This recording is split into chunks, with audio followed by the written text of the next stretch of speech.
The following podcast has been rated Listener MA. It contains strong language, violence, adult situations, nudity. Listener discretion is advised.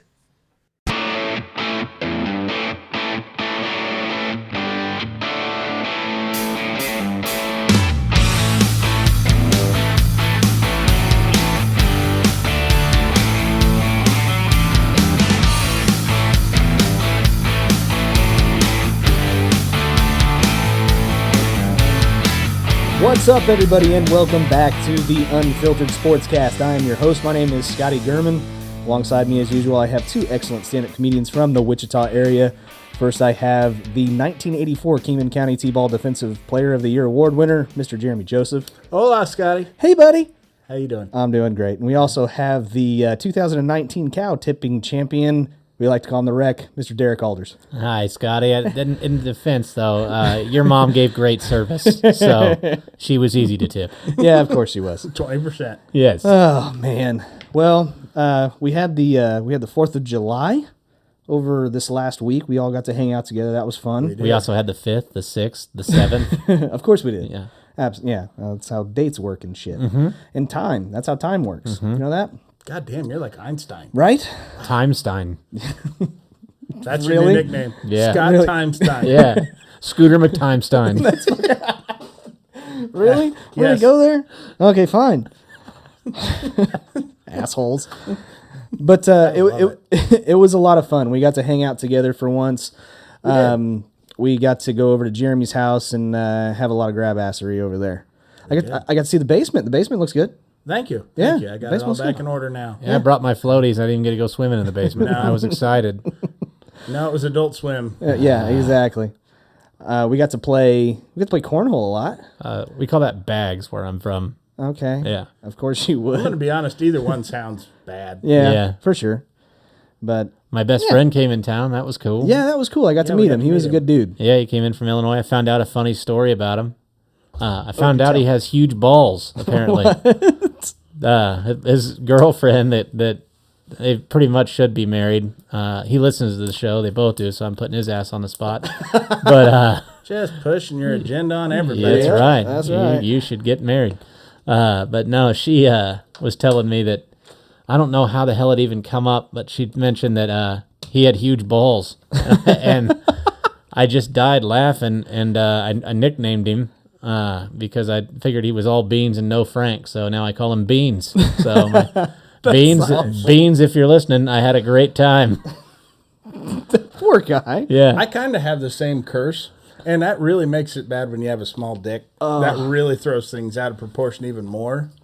That really doesn't help things out. I used Todd Yon's old line, one of Todd Yon's lines that probably looks like a wiener sitting on a beanbag chair. Kind of.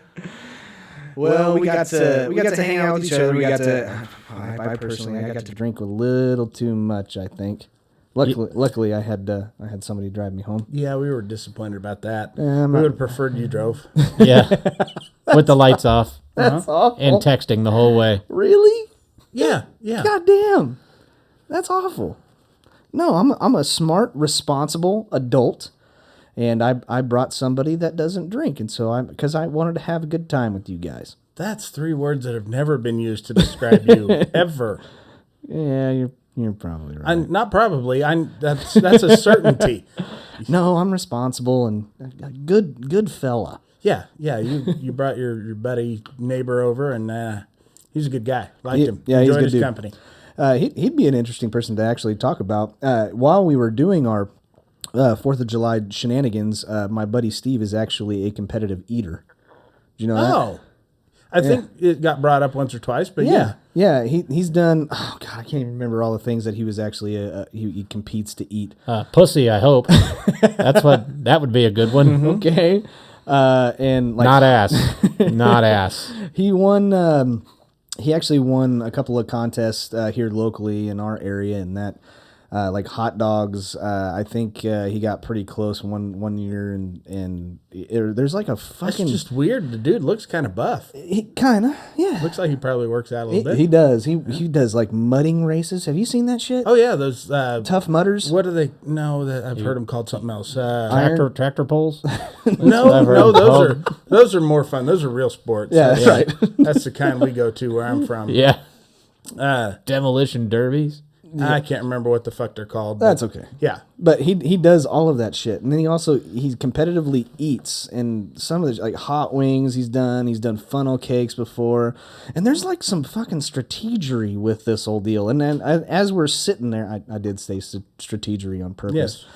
But anyways, while we were doing our shenanigans, like a couple hours before, they had the hot dog eating contest on ESPN, where this fucker just downed Joey Chestnut. Yeah, Joey it's always Chestnut. here the last 5-6 years. It's been a competition to who's going to come in second to Joey Chestnut. Pretty much. I watched that 30 for 30 with him and Kobayashi. Kobayashi? That was actually pretty good. It's a pretty cool deal. Like the strategy that goes into how you can get that much food down in like all Kobayashi said kinds when of he would things. train, like he'd train the motions, like on how the first few days he would train, he would just dunk buns. He wouldn't even eat them. He'd just dunk them. Right. And then the second, or a couple days later, he'd start breaking hot dogs in half in a certain spot. Yeah, and make sure to get that rhythm down, and then eventually carry it all together into one motion. And I know a lot of those guys, they drink water days leading up to it. They drink the fuck out of water to stretch their stomach out without like filling themselves up. Sure. Then they'll flush it all through.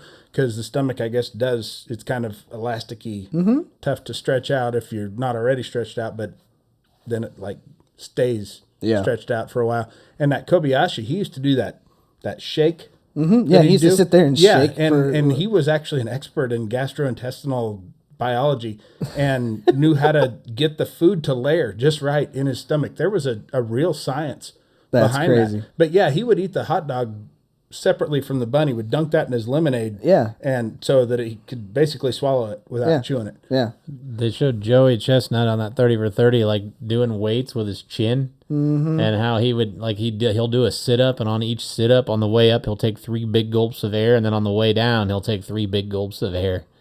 And he's doing that to help stretch his stomach. He's like, there's not really any actual science to working out like this. There's never been any trainers or anything like that. He goes, but I'm just figuring I'm trying to do what works. If I can do that and relax my throat muscles and strengthen my throat muscles, it helps me swallow hot dogs faster. And I'm like, okay, what kind of show am I fucking watching here? Because he does 2 at a time. That's how he does it. He seriously starts shoving. They're just shoving this fucking hot dog down their throat. They strengthen their jaws to get a stronger, faster bite and all that. Put the weights on their chin. Yep, and crazy. Now that makes your bite really strong. You ever been eating and like catch the side of your cheek? How bad's that gotta suck? Yeah, when you're to be, and then you got to keep going. You don't have the time to go, son of a bitch, and punch your wife or whatever it is you people do. I don't know how you deal with that. I don't do that. Yeah, but anyway, that much. But this is a sport, so I guess that it's kind of a sport, competitive eating. Maybe they show it on ESPN. It's a sport. That's not true. The spelling bee is on fucking ESPN. The spelling bee is more of a sport than NASCAR is, though. No, you got to be physically in shape for NASCAR. Those assholes are in shape. If you can do it 60 and drunk, it's not a sport. Golf's not a sport. I don't think they do it drunk, and I know they're not 60 years old. No, but I've driven fast drunk. Sure. What about softball? That's horrible. Softball, not a sport. Really? No. Really? Fast pitch, not slow pitch. Fast pitch definitely is a sport. Slow pitchers, no. Fuck, it's 38 to 34. I'll never forget Jenny Fitch It's striking still competition. out. Jenny Fitch Still got to catch it. striking out Albert Pujols, or multiple baseball players. Lots of women have struck out Albert Pujols. Yeah, I'm sure. Yeah, there's a lot more behind that than just it being hard to do. Yeah, I know. Those guys have never swung at a pitch coming at them from that angle. Absolutely, and that close. I don't think bowling's a sport. I used to bowl religiously. I think it's a game. I think golf's a game. Yeah, Okay. NASCAR is just there. No, those guys. I think that qualifies. I think. You sit down the whole time. Yeah. Yeah. It's true. Well, whatever. It gets like 150 degrees in that car. And You've there's got no air conditioning. You've got a breeze. Sure you Right do. there. No, you're in a helmet. Yeah. Only the pussies wear helmets. Yeah. That's right. So this is a sports show. My mom said about bike helmets. That's I hit what, my head a lot. that's what I still say about bike helmets. Well, we like to take inappropriate jokes and maybe take them a little bit too far, especially if they're about sports and even if they're not about sports. So, as we are sitting here doing this episode, we get to watch the All-Star Game, and we may chit-chat about that while it's going on. Who's on the bump, anyway? Kershaw right Kershaw now, is, yeah. pitching to Polanco, who's not a Cardinal. Thanks. Gotta rub it still in. Just struck him might as out. well say, okay, there's one All-Star on the national All-Star team, and it's DeYoung. Okay, Yeah, I get it. yeah, he's the participation trophy All-Star Thanks, this year. asshole. Yeah, but you know what? If you've got a couple of guys that, if they were healthy, they would probably be selected. Marcell Ozuna, he would probably be an All-Star. Yeah. Don't shake your head at me. No. Shut up. Anyway, but the home run derby happened last night. Yes. And that I gotta say, I haven't watched as closely in the last couple of years, but this year I watched really close, and I was very entertained. Yeah, it was getting you drunk. I like the format that they do. Yeah. I like this format that they do as compared to what they did a few years ago. The 10 outs? Yeah, I don't. I do. It's at 10. They would sit there and just watch them and wait on that perfect one. Okay. That was part of the problem. That Yeah. that was like part of the problem last night was that these guys, I mean, okay, so for those of you that don't know the home run derby, the way that they have it now, which I think, what is it, 4 minutes? Yeah, it's 4 minutes. Yeah. Yeah. 4 minutes per player to go out and hit as many home runs as he possibly can. They get one timeout in between. If you hit it over 450 or 450, Is that You when? gotta Is that extend what then the, you 30 get seconds? you got to do it twice, and then you get 30 seconds bonus time. you got to do what twice? Hit it over Oh, hit it for 450? I think it's 450 because 400's out anyway. So Yeah. I think it's over 450. Okay, well that would make sense. I didn't understand when the bonus time came in, but that makes sense. But the whole thing is you got 4 minutes, unlimited pitches, unlimited swings. The whole rule though of the ball has to land before you can. That didn't happen. That did not happen. Basically, the ball that you hit out has to land before the pitcher can start throwing another pitch. That did not happen at all. That stopped in the finals last year between Schwarber and Harper. Until the second after Harper took his timeout, his dad just kept fucking chucking him in there, and that's how he ended up winning last year. Which, Well, who gives a shit? Yeah, I You think know that's what I mean? dumb. It's for, I think and that's I'm a dumb. Cub fan. I'm not gonna be fucking bent out of shape that Schwarber didn't win the home run derby on that technicality. Are you sure? You're not? No. Okay, well, that's good. So that's basically the rules. You have, I think there was total of 8 players, and yeah, each one would go up against another player, and whoever got the most home runs would move on. And Do they have to be on the All-Star team to compete in the I think home so. run derby? I'm pretty sure. Do they? Yeah. Okay. I'm pretty sure. But then again, I don't know about Vladimir Guererro Jr. I don't know if he's on the All-Star team or not. I'm sure he's probably the Blue Jay. That would make sense. Yeah. Okay, and then probably the guy that won it is actually the guy for the Mets Yeah, you're probably right. because they're terrible. DeGrom probably made it. Oh yeah, you're I bet probably right. DeGrom Okay, made it. okay. Yeah, but guess who didn't make it? Bryce Harper. And 26 other Cardinals. Shut the fuck up! God damn it! And I don't think Manny Machado made it either. No, Machado didn't. So it's a good day. But going back to the home run derby, it was a spectacle. It really was. It was a lot of fun to watch. And Vladimir Guerrero Jr. just freaking killed it, man. Had the most home runs in a first round ever. Typically, when you rip it out like that, the first couple rounds, you don't gassed. win. Yeah. You are gassed in the end. And it fucks with your swing the rest of the season a lot of times. That is a myth. They say that. That is a myth. I don't think one night of swinging different is going to change up everything. Plus, they throw up batting practice pitches all the time. Right.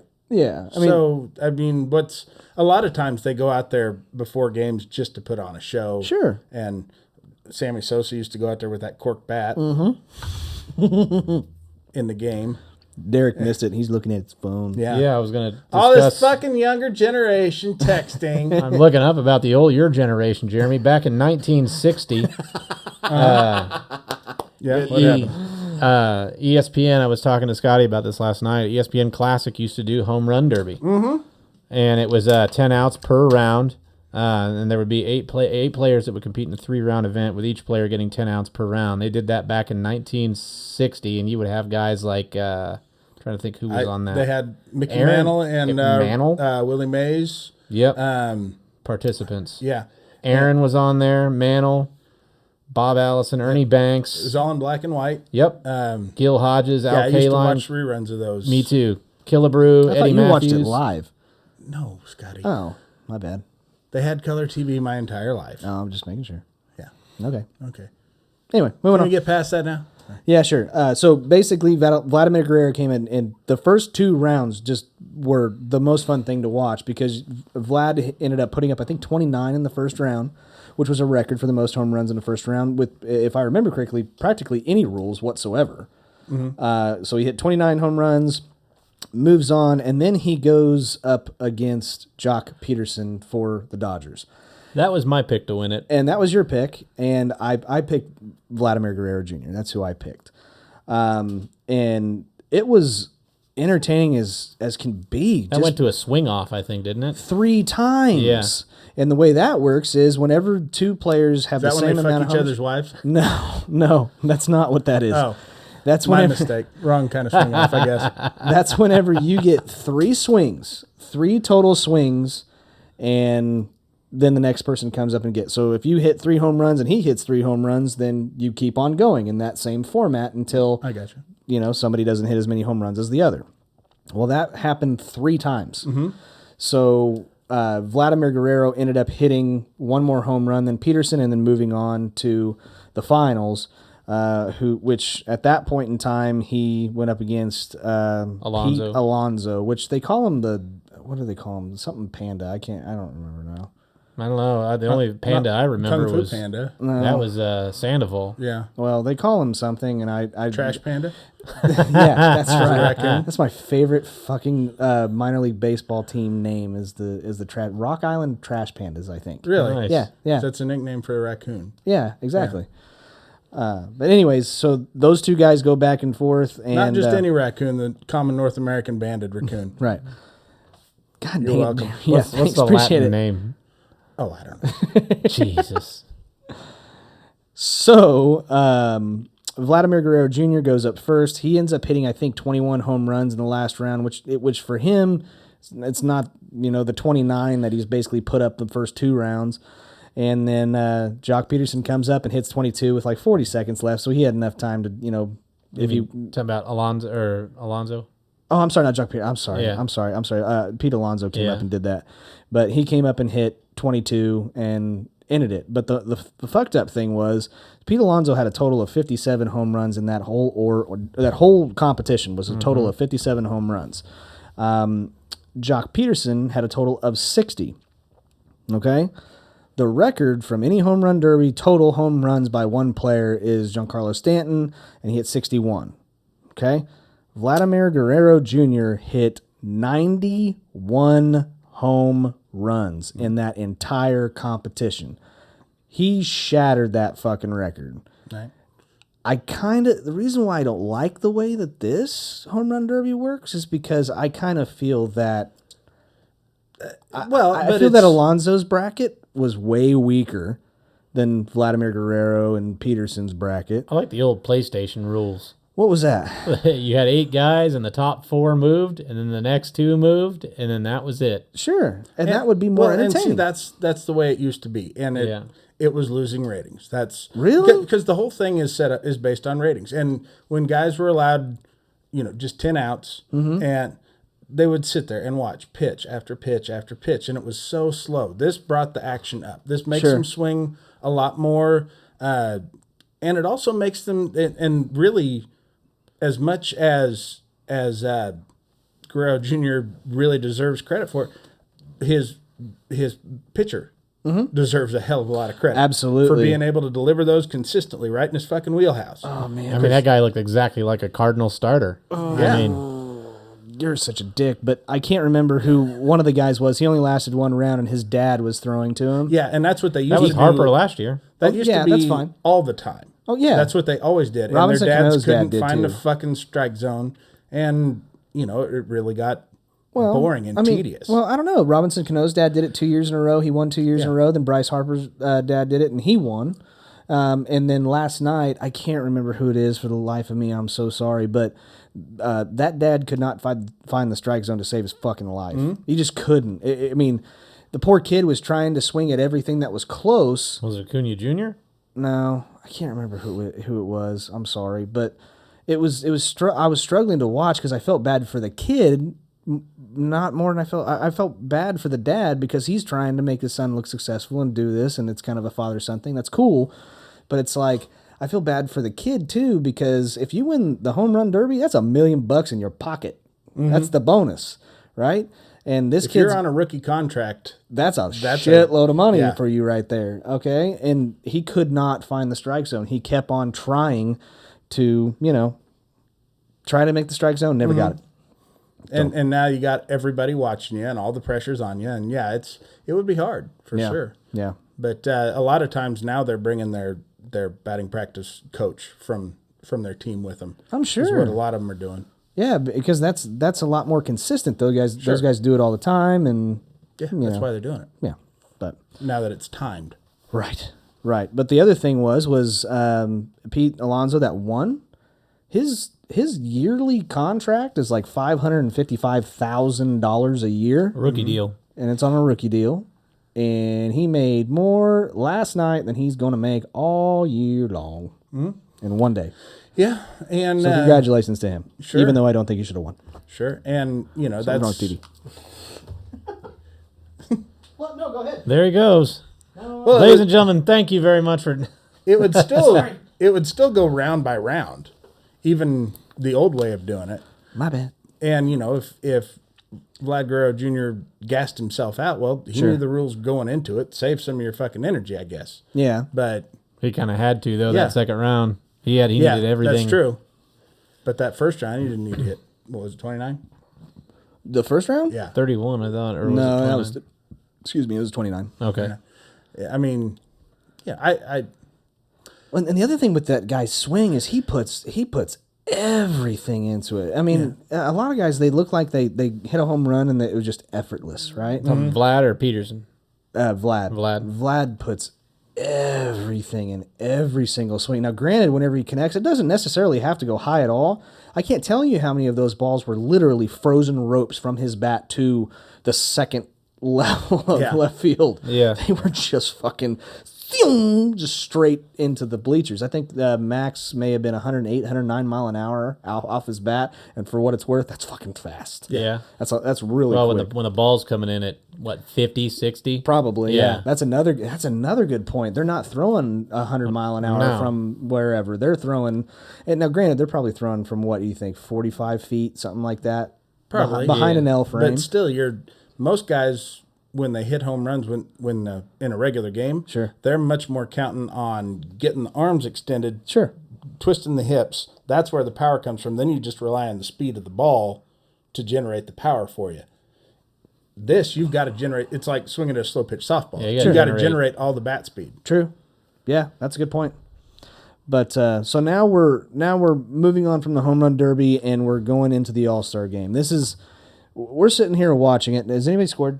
Yeah, it's 1-0 AL. God damn it! I've got the National League winning in a bet. So you bet on the All-Star game? Yeah, on a fucking exhibition game? Yes, I did.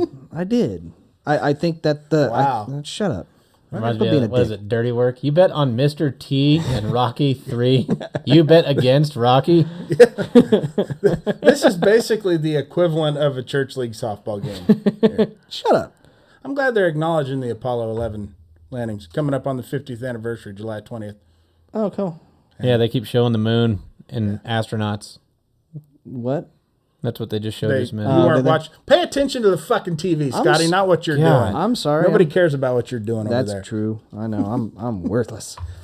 But again, I still think this is the best All-Star game by far. The whole spectacle, the whole week, the first those 2 days, 3 days, whatever it is, however long. Fan Fest, Home Run Derby, exactly, and then the game. Yeah, and you've got the celebrity softball game. You got all of that stuff. Yeah, I could do without that. I could do without that too, but it's I don't know. Seeing a couple of the older guys come back, like was it Ron Howard that came back?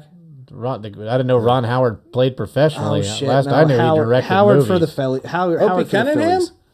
Ryan Howard. Ryan Howard. I'm sorry. Yeah. He came back and he ended up hitting a dinger during the softball game, and he had like 2 strikes on him. And there's some guy that's a pitcher that is kind of a wacky nut, and I can't remember who it is.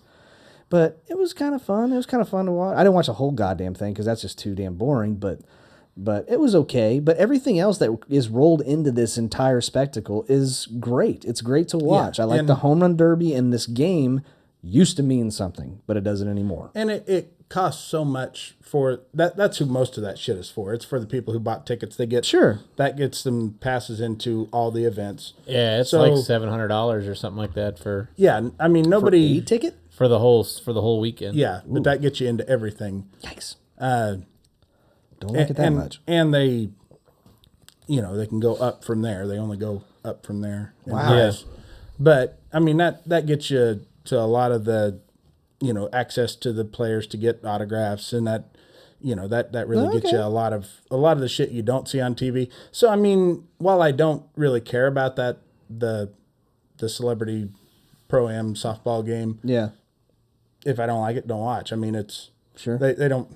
Nobody's putting a gun to my head saying you have to watch this. It's the most important thing. It's just something fun for the people who bought tickets. Give them a little something extra to do. The other thing is I can't see that softball game lasting more than an hour and a half, because by that time it's probably getting really, really boring, if not even earlier than that. But if you've ever walked around in a major league park, there's a lot of shit to do. Some of them, yeah. I mean, seriously, you can walk around a baseball field or a baseball stadium for an hour and not get bored.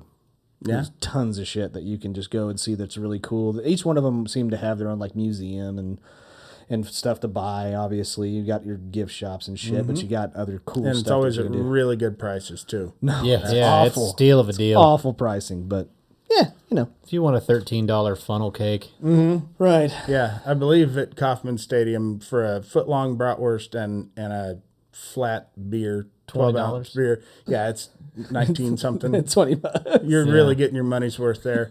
yeah, especially since the health department shut them down the World Series year in 15. What? Did they? Oh yeah, they came and found several violations at a lot of those stands, and I went to 10 games that year. That doesn't surprise me. In Wrigley? No, that's at Kauffman. Oh, at Kauffman. Yeah. I'm sorry. Oh, you said 15. I'm sorry. Yeah. I think I may have commented on another podcast that we did how that main concourse where all the concession stands and stuff are, they got all the garbage cans out there that have just been baking in the sun, and they never seem to change. I think they come a quarter of the way full with just old nasty garbage, and it just smells like a fucking restaurant dumpster. The whole place around. Disgusting. Yeah, it's a lot of fun, and then you stand in line forever to get a cold bratwurst and a flat beer. My favorites, they have that StubHub upgrade, like the StubHub fan of the game, right? Yeah. Mm-hmm. And my buddy went to one of the games with his wife, and they went to just take a picture because they saw the seats, so they sat in the seats and took a picture. Had asked somebody one of the staff to take a picture, and they're like,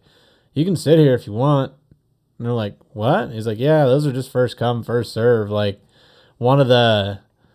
Something was broken. They're supposed to recline. One of the recliners was broken. It didn't work. But they were like, "Yeah, you can sit here." Just so my buddy's like, "Dude, I'm just gonna start getting there early and buying the $5 nosebleeds and then just run straight to those seats every game." And That's fucking awesome. yeah, but it's kind of ridiculous because they make it. Yeah, it is. But the other thing, so we're gonna sit here. We're gonna watch the All-Star Game, see what happens. By the time that this episode's over, it's still gonna be going on. So and you're gonna watch us watch the All-Star Game. Yeah. That's gonna be a lot of fun for you guys.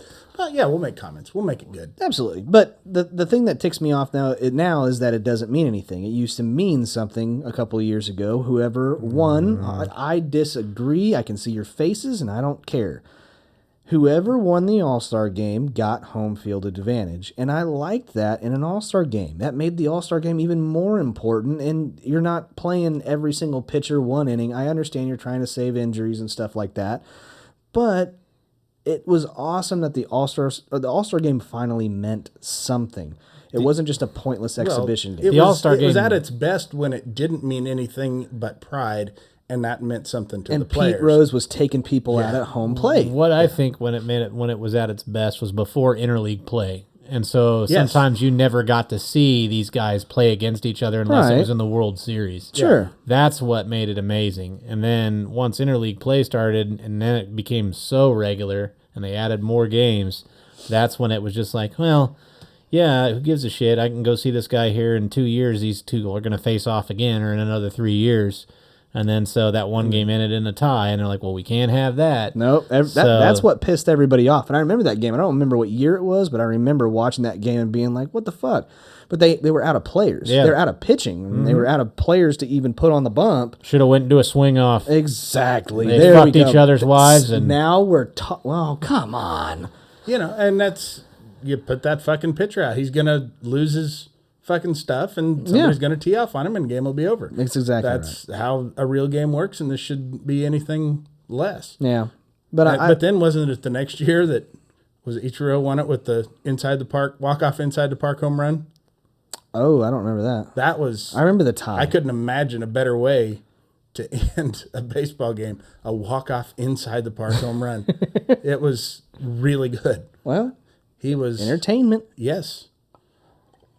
Yeah, those are much more exciting than those standard just over the park. Over the wall home runs. Yeah. Anybody can jog. It has to take a weird bounce in order for something like that. It already has to take kind of a weird bounce to get a triple in some cases. Yeah, it went... That's the hardest hit in baseball, I think. It's hard to hit triples. Yes, without a doubt.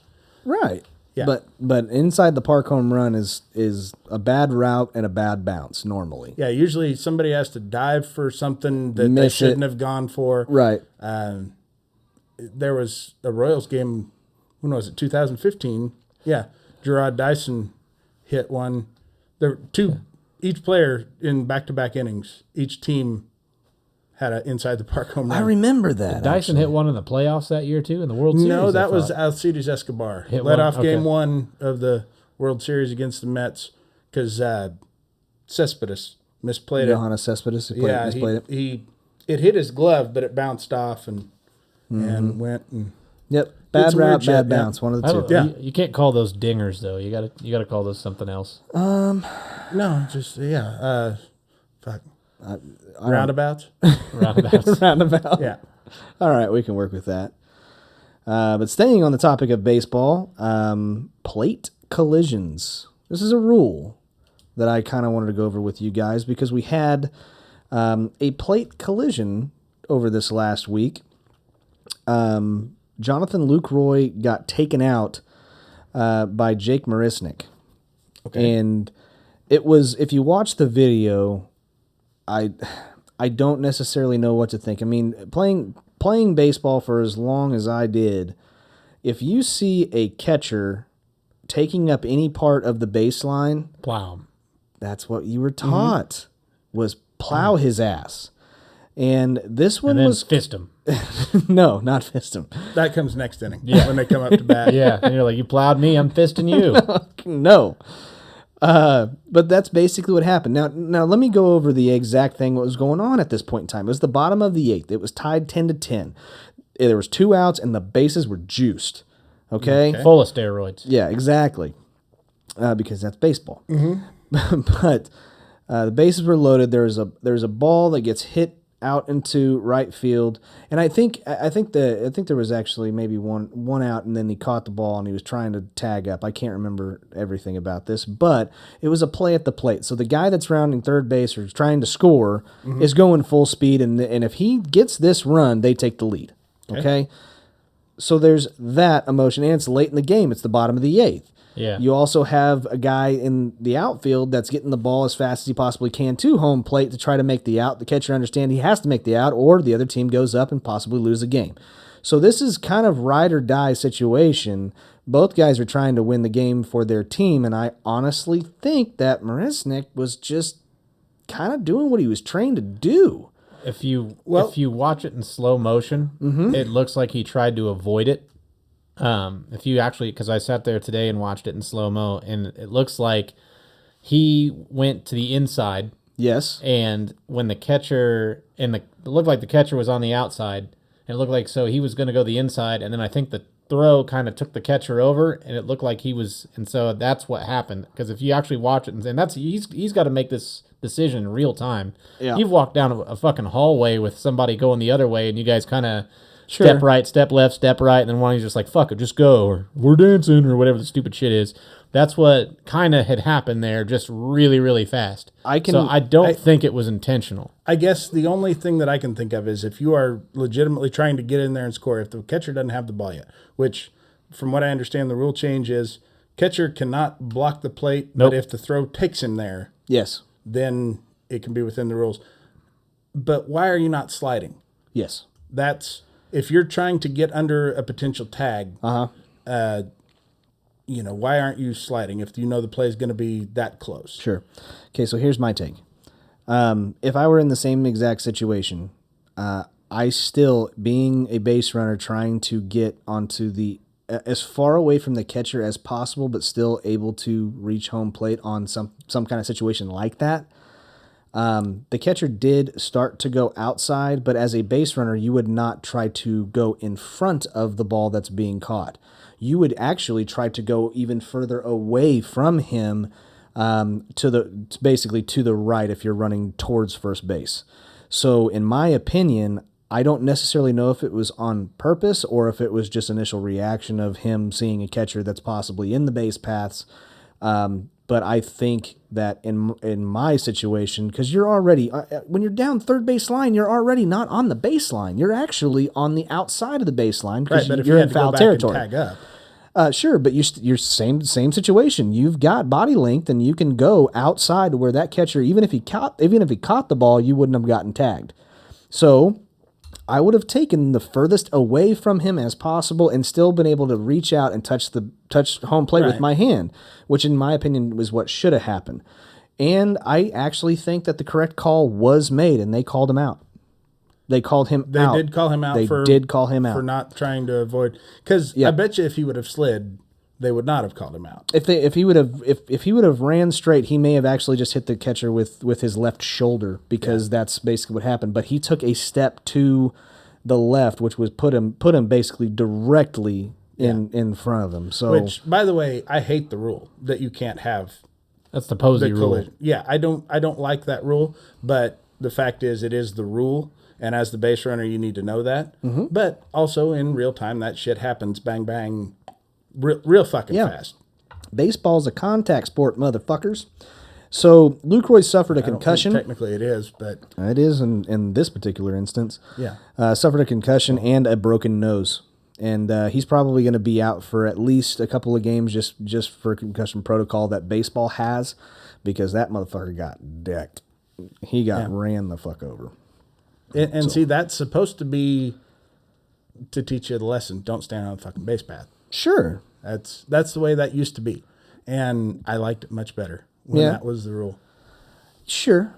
I get that. They're also the only fuckers that are on the field that are wearing padding and equipment to help them. And it didn't help his ass, now did it? Sure as shit didn't. Guess what? Whenever the ball gets in play, what does the catcher do? Takes off his mask. Mm-hmm. Guess where he got hit? The fucking face. Right. Now, did the runner throw an elbow or anything? I don't think he intentionally hit him in the face. I think what initially happened was Marisnik was actually trying to take him out to go into him. I don't think he was trying to throw a bow or a shoulder or anything like that to knock him the fuck out. Did you call it a bow? A bow, man. Throw a bow. Our host, Ludicrous. Jesus Christ. I didn't know we were using fucking text language on the phone now. My bad. Throwing bows. That's right. And getting hose. SMDH, Jesus.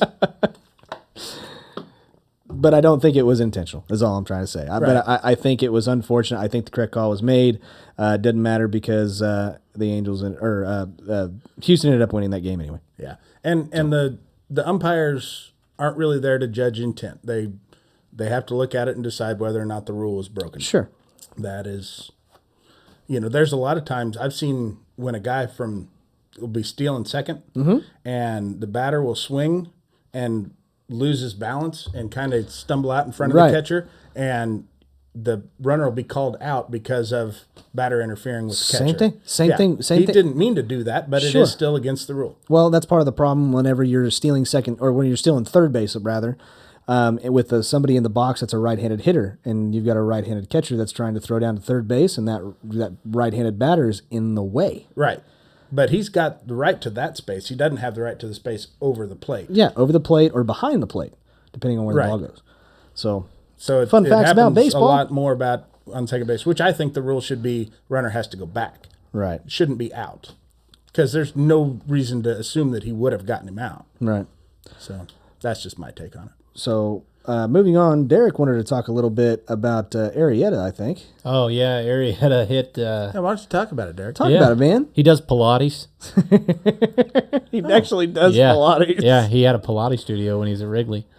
That's fucking gay. Yeah, underneath the field, that's where, he had his own Pilates because when you were the ace of that staff, they give him whatever he wanted. But, no, he hit 3 batters, I think. Back to back to back? I don't think it was back to back to back, but throughout the 6 innings he pitched or whatever, he hit 3 guys, and Todd Frazier on the third guy he hit come out pissed off and said that it was bullshit, basically, and Arrieta said, well, if Todd Frazier has a problem with it, tell him to come at me and I'll dent his fucking skull. And apparently that ruffled some feathers of some sensitive people and thought that was uncalled for, but Jake Arrieta, as long as he was with the Cubs at least, he didn't take fucking shit. No, he didn't. He doesn't. And he's the kind of guy that's, let's fucking handle it on the field. Mm-hmm. So I don't think that's wrong for what he said. No, at all. I don't either. I still remember years ago in Ventura in that Royals-A's game, and Yordano Ventura I think they threw it the Royals the game before. And it was the third baseman, Brett Lowry. Yeah, that's what it was. Had taken out Alcides Escobar on a dirty slide the game before. Mm-hmm. And so that next game, he threw it. Escobar Lowry plunked him. Yeah. Which everybody was expecting to happen. Yeah. And it was... So tension was already high. So then the bases, except he took it. Yeah. Just fine. And Ventura it was getting late in the game, so he was going to be coming out anyway. So he got tossed. And was it Ventura or And then Herrera came in and threw behind his head. Yeah. 100-mile-an-hour fastball behind his head. And then he was pointing to his head like, next time I'll hit you in the fucking head or something like that. Yeah. To which, everybody kept saying, okay, Ventura plunked him. We got that over with. Yeah. To which I was thinking, no, bullshit. Our shortstop is still injured on the fucking bench. You still got your third baseman. Yeah. It's not even yet. And, keep in mind, he didn't get hit. But he still got thrown out of the game. Herrera did. For throwing it behind him? Yeah. Because, it was very intentional. I'm sure it was. Oh, yeah, benches cleared. Yes. I was at that game. It was great. That's the best part when a fight breaks out in baseball. But he got suspended for a game, and he got Russell. a huge fine, and which I'm thinking, I didn't hit anybody. How much am I going to get fined? Yeah. Because he didn't hit anybody either. And, not to mention that whole season, up to that point, the Royals had more than triple had batters hit by pitches over the next team. Sure. It was like a third of the way through the season, and it was just ridiculous how much they were getting plunked. Guys going for the legs on their speedy guys. Yeah, and that's... I guess that's a kind of a gentleman's rule in baseball, especially if you're going into second, and you personally don't want to get hurt either. That's why you see a lot of the slower guys, when it's a 4-6-3 double play or a fairly easy double play, you'll see guys kind of peel off before they even go into the bag. Those guys are nice guys. And you have assholes like Machado that will literally kind of be a prick going into second base trying to take out people. I think as long as you're still in the game, it's your job to break up that double play. Break it up, yes. Absolutely intent to injure, no. Yeah, and that's what it was. He didn't start his slide till after the base. That's my point. That used to happen a lot. Sure. Hal McRae was notorious for some of the nastiest looking slides. Sure. Going in, throwing forearms as he did it. Yeah, exactly. That's my point. And that used to be how... But he got hit by a lot of pitches, too. I'm sure he did. He got on base, though, whenever he did. Yeah. Yeah, so, he paid for it, I guess. They policed themselves, and nobody got thrown out of the game. It was... Right. That is why I like baseball, because they police the game, exactly. When you were a middle infielder, the way it used to be, you expected to take some hits. Sure. That's why players are taught to be able to throw with the crazy ways that they do jumping up and throwing with no feet on the ground. Why do they do that? Duh, dumbass. It's because they're trying to avoid a slide, trying to avoid getting injured. But now the whole point. With the replay rules now too, though, they've made it much more strict about how they have to actually contact the bag. They used to just had to be in the vicinity of the bag to turn the double play. To turn the double play? Yeah. And now they've got to be on the bag, touch it with the ball, and then make the throw, which does take a little more time and puts them in a more precarious position. I get that too. But, let him fucking play. Yeah, leave him alone. I don't know. Machado did have the best comment over the weekend, though. One of them. That was great. It was great. He, go ahead and tell him what he said. Basically, he was. They were playing the Dodgers, and there was the dugout seats, the rich people seats, where if you can afford the $7,000 to sit there, it's kind of like field. It's basically field level. It's like you're sitting in a dugout, but you have netting, which kind of sucks. But you're sitting in a dugout, and so the guy, it's right in front of Machado on the on-deck circle, and Machado's actually looking down at him, and the guy said something about, "Congratulations on your contract. You got the next 10 Octobers off. Yeah. 10 in a row, buddy. That's exciting. You got 10 years of vacation." Yeah. And Machado looked at the guy and goes, we'll win the World Series before you do. I bet you my contract we win the World Series before you do." So that's pretty epic. The Dodgers, who's the number 1 team in baseball right now. Yeah. Boy. That's a ballsy statement. Yeah, you better hope he can't hold you to that. That might be a verbal contract. That's a verbal contract. That motherfucker better be cashing in if the Dodgers win this year. Which I'm sorry, it looks like they're in good shape. Well, they looked that way the last 2 years Yeah. too. And Yeah. Yeah, they've been in the last 2 World Series, right? Yep. Lost them both. Yep. Yeah. Not I don't know shocked. what they can really add to that team. I don't either. To make them any better. I don't know. Well, I can tell you, Clayton Kershaw that doesn't get rocked in the playoffs. Yeah. That's what Which they need. he didn't really last year. Last year he did all right. Did he? Yeah. Oh, yeah, you're right. Yeah, you're right. He did. But he had been known for getting rocked in the Shelled. playoffs. Darvish lost it last year. Yeah, that's right. You Darvish, and now he's a Cub. Yeah. Yay. Congratulations. Way to go, buddy. Fucking yay. But speaking of fist fights and all kinds of other shit that going on in baseball, whenever you got bench clearing, we've got some UFC news for the first time, I think, on this show. We've talked a little bit of MMA. Obviously, we love David the Caveman Rickles, and he's a good friend of ours. But there was a pay-per-view that happened on Saturday night. The main event was John Bones Jones, and then you also had a couple other fighters as well. But the big one that John Bones Jones sounds like the name of a gay porno. no, Yes, it does. it does, but John Bones Jones, It's like a first No. take starring situation. Jake Hung. no, you had Amanda Nunes and Holly Holmes. It was a really good. It was a pretty stacked card. Holly Holmes sounds like a porn star too. Starring It Stephen A. does. Smith. It does. Sorry, Stephen A. Smith. Inside joke. Listen to the last episode. Yeah. Go for it. I fucking dare you. Made me throw up in my mouth. Stephen a A. little bit. Smith is Jones. I'll bet you my unfiltered sportscast contract that you won't go back and listen to it. Right. Jorge Masvidal is he's a badass. He's very good. He's not undefeated. He's very, very good. Good striker. He was going up against Ben Askren, who is 19-0, very good on the ground, very, very good wrestler. And Masvidal had rehearsed or had practiced multiple. I mean, there's video evidence of him doing this days before the fight, day before the fight, or however long it was, of him doing exactly what he ended up doing. Less than 5 seconds into the fight, he goes in, throws a flying knee as Ben is shooting on him, and sure enough, connects damn near perfectly with the flying knee straight to the head. Knocks him somewhat unconscious, or maybe he was unconscious, but then in the MMA world, you call it getting starched, which is when you get knocked out so hard that your body becomes stiff as a board and you look kind of just crazy because you're just sitting there in a weird. His thumbs were up. His thumbs were up, and that was maybe a reaction of trying to tell the referee that he was okay, but that had to have happened before he got hit with the flying knee. I bet he put thumbs down on that video. Probably. Yeah. And then, sure enough, Masvidal ended up hitting him with 2 really big haymakers after he was already out.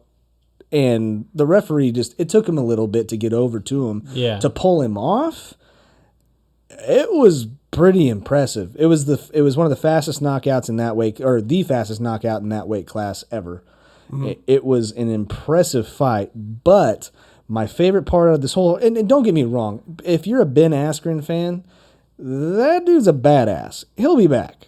He'll be back, and he probably will eventually beat the shit out of Jorge, but not tonight.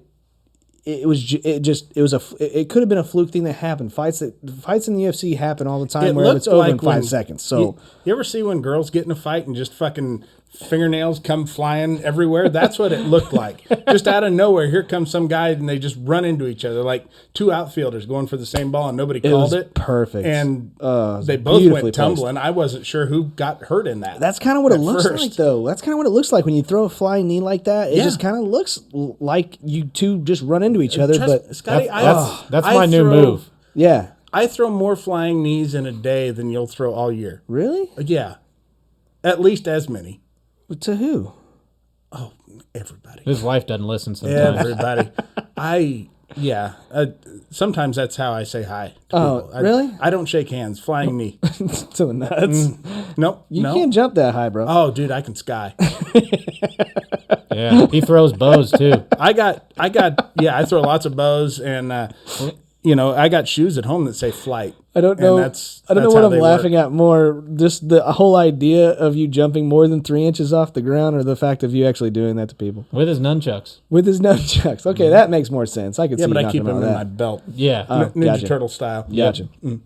But that was it was a spectacle. But the best part about it though was the interview from Masvidal.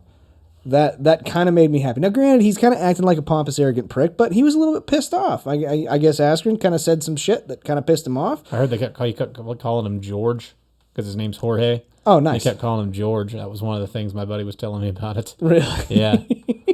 Every time. Every time. Well, apparently he said, but then again, you're trying to get into each fighter's head whenever you're getting ready to go up against them. Right? And you're trying to sell tickets.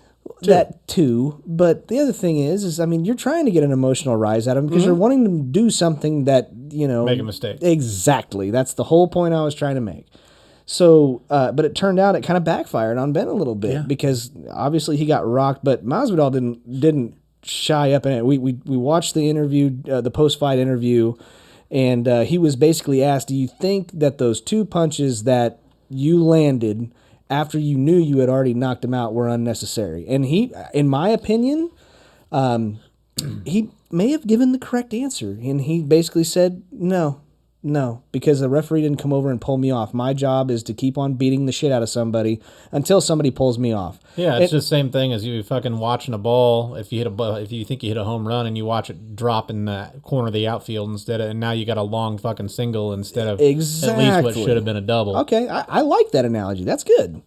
But I think he did fine, and obviously he disliked him. He disliked Askren by a lot. I mean, he wanted to beat the shit out of him, and he struck a nerve. Askren struck a nerve, and he pissed him off. Oh, he did. So and that's the only thing I didn't like about his interview is him saying there wasn't nothing personal about this. I just don't like the guy. Yeah, then that's personal. Yeah. When after you have knocked him out so horrendously, and then you get up and talk shit to his lifeless body. Oh yeah, that's personal. Yeah. That's, and I get it too. These guys get so emotionally charged for these fights. They really do gear up.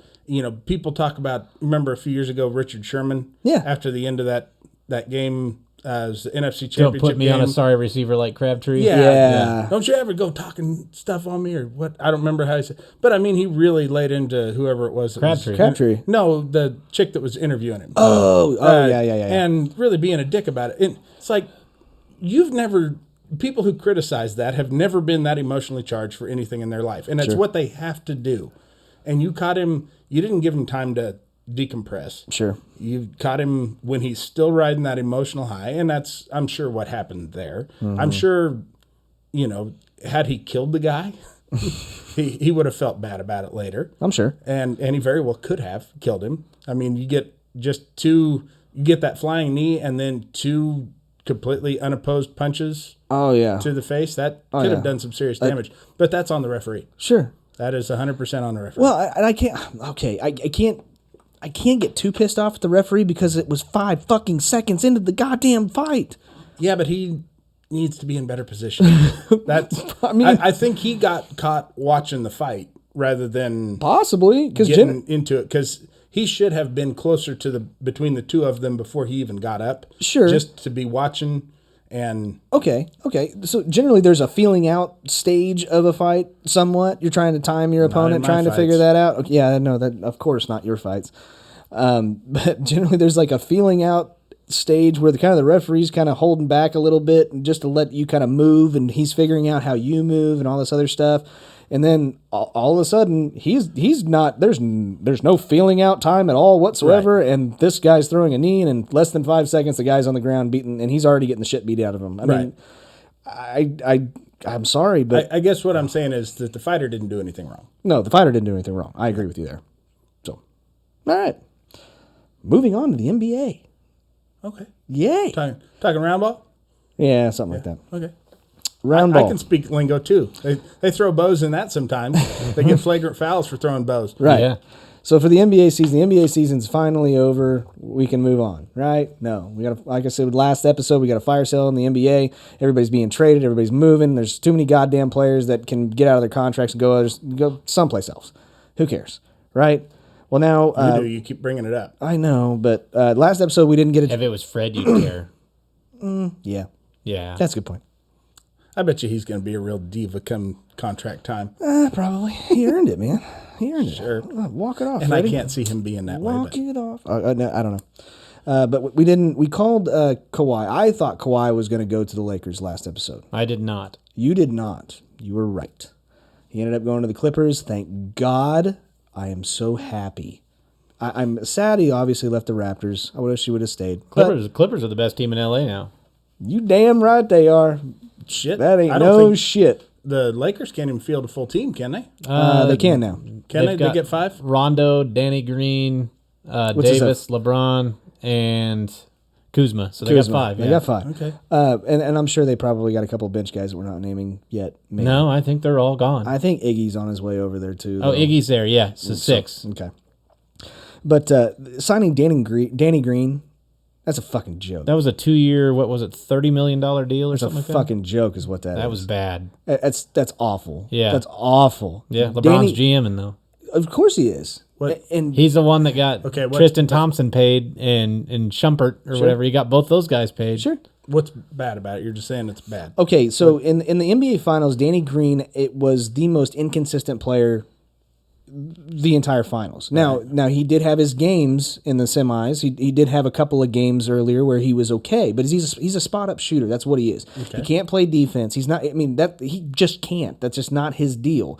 He's a spot up shooter guy, and he's not consistent. And for him being as propped up and going to the Lakers and LeBron's all happy, this is not the guy I would be thinking of. Not at all.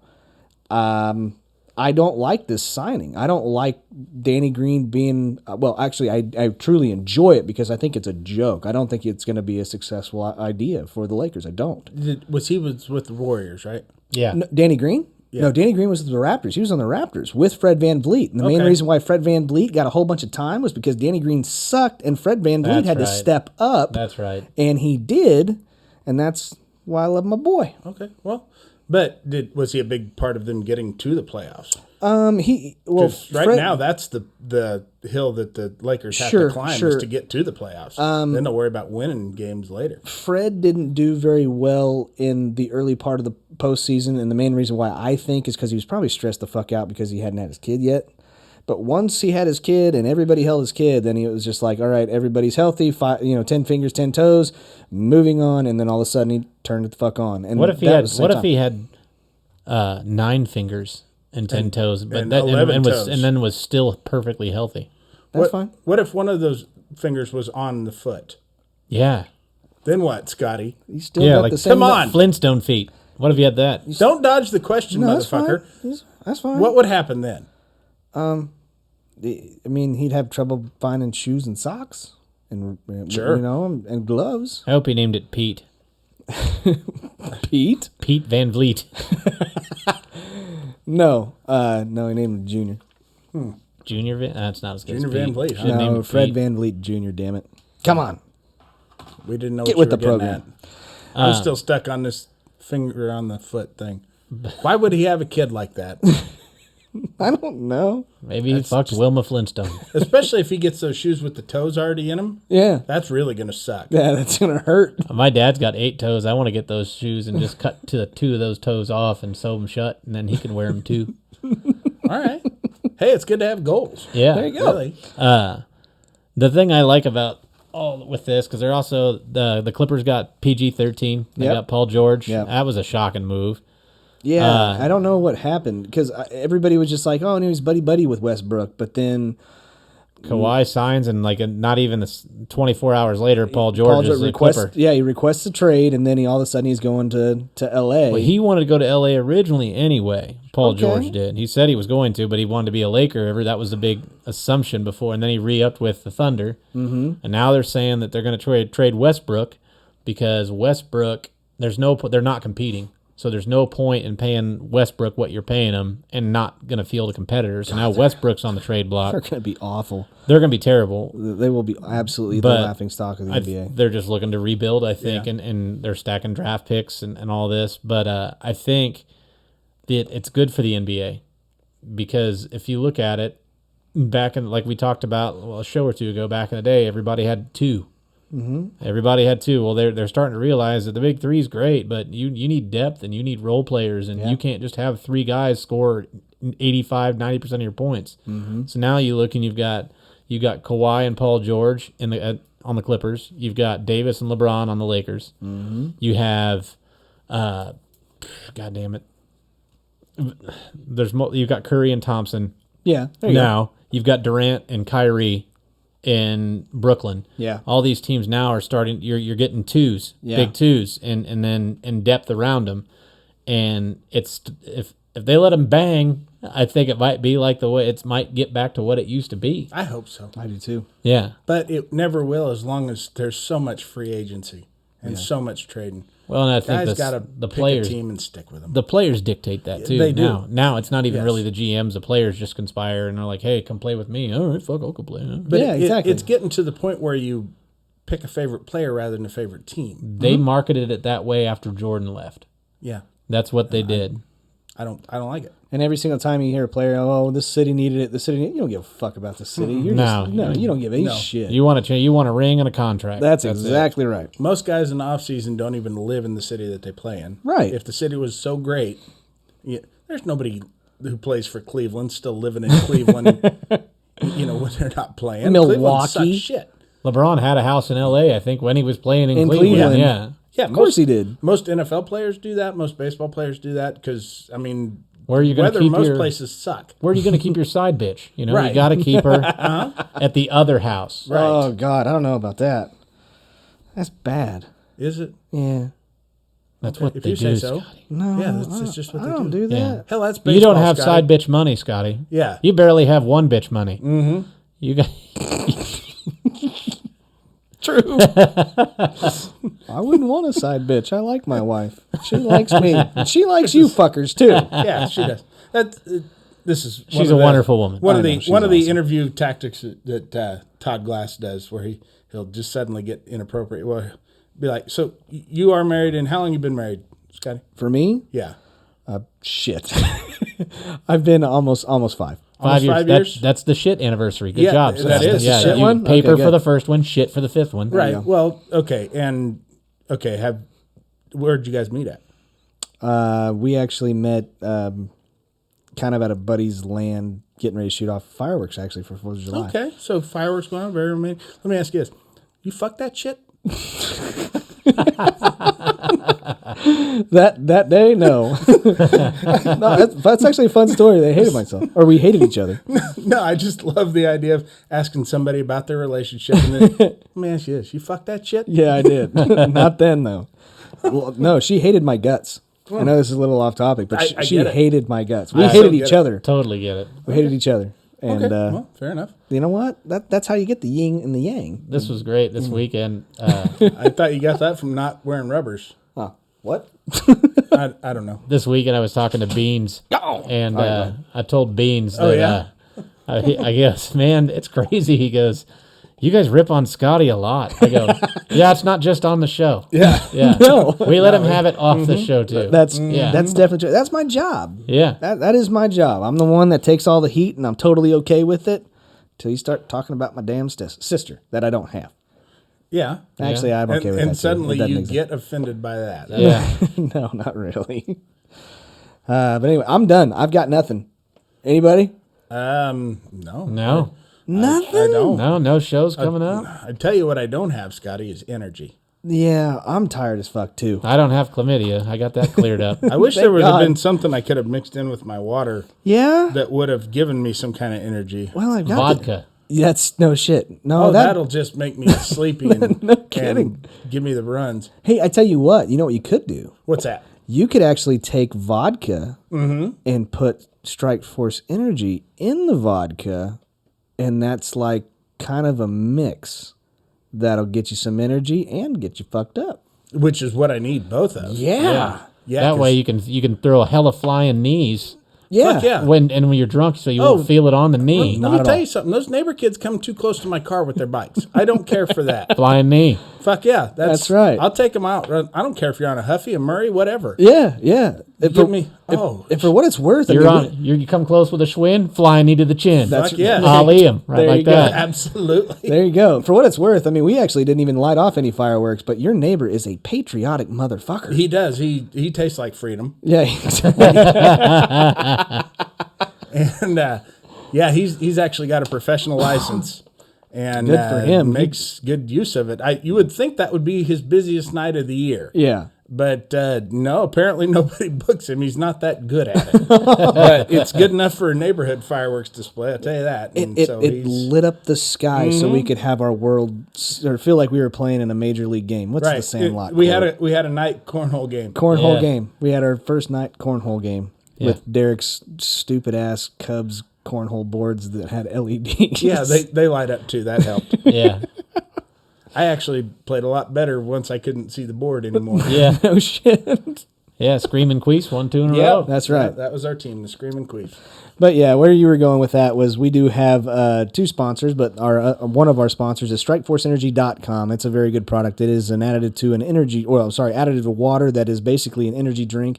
It has no calories. Jesus, what about the caffeine? I can't have a lot of caffeine. Same amount as caffeine as a bunch of coffee. You need to calm fuck down. As a You bunch need of to stop- coffee? No, as a regular cup of coffee. Oh, okay. Well, that's fine. You need less caffeine. You calm the right. fuck down. How much caffeine's in water? And no sugar too. No sugar. No sugar. It's got a whole bunch of vitamins and shit though. All right. And that's good. Oh, yeah. I love vitamins and shit. Yeah, they use the same thing. Flintstones. That's what for my me. doctor always tells me. You need some vitamins and shit. Yeah. And it's got vitamins make your pee-pee bigger. Yeah. Mm-hmm. You know, I actually had And my. He's got a pretty healthy stream as it is. True. do. Yeah. True. Yeah, we hear it a lot. Uh-huh. We set up a microphone and a camera in that bathroom. Especially with the hole still in Yeah, it. with the glory hole. Is it still out of order? It is still out of order. We got to get your sister back over here. I talk about this in my act about having insomnia and going to my doctor. Yeah. And his solution was that I probably should lose some weight, that it would make it easier to get comfortable in bed and wear off some of my energy and stuff. Yeah. And I don't know if you've ever had a medical health professional tell you you're too fat and lazy to sleep. But if you thought your day was going bad before, that makes you feel real good about yourself. I got to tell you, Jeremy, never, ever have I ever been told that. I have. And I never wanted to punch. That's the first time I ever got a second opinion on anything. Just see your fucking face turning all red, just looking at Doc and just going, fuck you. That's his solution to everything, too. Maybe you should lose some weight. He is actually world renowned as one of the world's foremost terrible doctors. He's really bad at it. Just, you should lose some weight. That's got the his- answer to everything. He got his medical degree from the University of DeVry. DeVry University. Oh, Old Lordy. DU. Oh, man. Well, Okay, well, what's the other sponsor? We got a second sponsor? yeah, but it always ends up at the beginning of the show. Oh, Yeah, that. yeah, I heard yeah, that. yeah. That was fun. Yeah, but Well, we really get behind those guys, too. They're doing a great job. They are actually doing a good job. with what they're doing. Because we are actually gaining more listeners, more followers on our Facebook page. Have you heard about that? Have you seen us? Have you heard about this? Yeah, have you heard about us? Okay. I would put him on the spot. God damn it. on the bit. What do we got? Liam Hendricks is pitching in the All-Star game. Who the fuck's that? He's an Australian reliever who pitched for the Royals that they called up from Double-A, like, when was it? 2014, I think it was. He's in the fucking All-Star game. Yeah, that's what the Royals normally do, is trade away all-stars. No, he wasn't good. Oh, he's good now, apparently. We figured it out. Anyway. Got over the yips. Got over the hips. Back to the bit.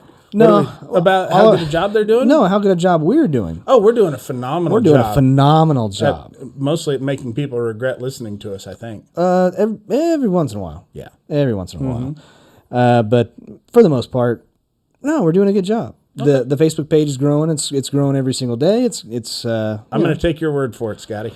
It's a grower, not a shower. It sure is. That's exactly right. Check us out on Facebook, which is the Unfiltered Sportscast. Derek and myself monitor that thing as much as we possibly can. Jeremy doesn't know how to work technology because he's old as shit. I'm on my Commodore 64 playing some Oregon Trail. Yeah. Don't even try to explain Dying Twitter. of dysentery. Yeah. I've heard about that Twitters, though. Yeah, that Twitters? Uh-huh. The Twatters is where you normally end up. It sure is. Twatters.com. That's right. My Twitter on the shitter. The old rusty trombone. Why? What? You Twitter on the shitter? You've got to. No. Yes, everybody's on their phone on the No. shitter. The only time I call you is when I'm taking a dump. That's okay. Just. I'm like, hey, porn you know for what? Scotty. I smell something. I just thought about you. No. I got it. New segment. Sort of, maybe. Oh, yeah, you were talking What about would bringing you? us up. No. What do you do? Play games or look at news? Go. I don't look at news. Look at news. Play games. Well, for what? On your phone. Mostly porn. I look up pictures and print them out. That's called the German. Yes. I'm never gonna live that rumor down. It's called That's not a rumor if it's true. It's called the Squirmin' German. Nice. I didn't know there was a name for it. Yeah, when you Will get you autograph some of my dirty pictures then? when your parents confront you, you fucking squirm like it's not mine. When I started to actually spar in MMA, that's what my coach called me, was Squirmin' German. That's awful. Anybody else shocked to find out Scotty did MMA? Yeah, I'm right there with you. Yeah, especially with as fat as I am now. He was the dummy. Oh, Yeah. No, I did all right. I held my own. sure you did. And then I got fat and hurt. Yeah. So, Anyway, anyways, In that order. check us out on Facebook. but I'll play games God mostly. damn it, you suck. Well, thank God. You play games, I play games too. Check us out on Facebook. We are the Unfiltered Sportscast. You can also check us out on Instagram, also the Unfiltered Sportscast. YouTube is Unfiltered Sportscast. Let us, share it with anybody that you can. The one thing I wanted to point out is now we do have a new host, which is our second sponsor that you heard at the beginning of the show.